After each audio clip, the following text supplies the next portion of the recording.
در ولایت سوخت مرحله مقدماتی یورال جام فدراسیون فوتبال تاجیکستان به انجام رسید. در این چهاربینی ورزشی که دوام یک هفته ادامه یافت، 7 دسته لیگ عالی و لیگ یکم ولایت تیم‌های پرواز فرودگاه بین‌المللی خوجند، اسخط خوجند و مسجح نوحیه مسجح در گروه ا، دسته‌های استرافشان شهر استرافشان، سرازمی شهر پنجکند و اسفرای شهر اسفرا در گروه ب در 3 دور بین هم رقابت کردند. همه ساله در موسمی پیش از موسم آغاز کردن موسمی فوتبال تاجیکستان مسابقه جام فدراسیون فوتبال تاجیکستان دایر می‌گردد و این آمادگی دسته‌ها این مسابقه برای آمادگی تا کدام درجه دسته‌ها آمادگی هستند برای اشتراک در لیگ عالی و این چنین از طرف مربیان ملکه مهارتی بازیگران سنجیده می‌شود که آنها تا کدام درجه آماده هستند برای اشتراک در بازی‌های لیگ عالی مملکت. در دور اولی مسابقه اسخط خوجند را با حساب 3-1 شکست داده، در دور دوم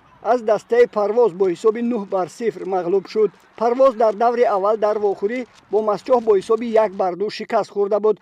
سرازمی شهر پنجکند در دور اولی مسابقه اسفرا را با حساب 1-0 شکست داد.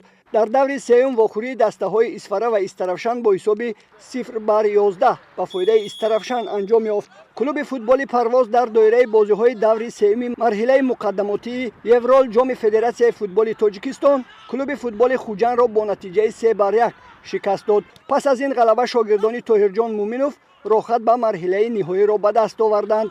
Турнир для нас очень важен. Мы благодаря этому турниру просматриваем своих игроков. Повозвали нескольких легионеров, местных своих ребят и готовимся к этому турниру.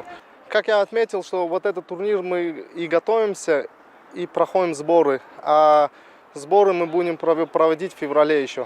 در بازی دیگری گروه ا دسته‌های اسخط و مسجح رقابت را مساوی با حساب 3-3 به آخر رسانیدند.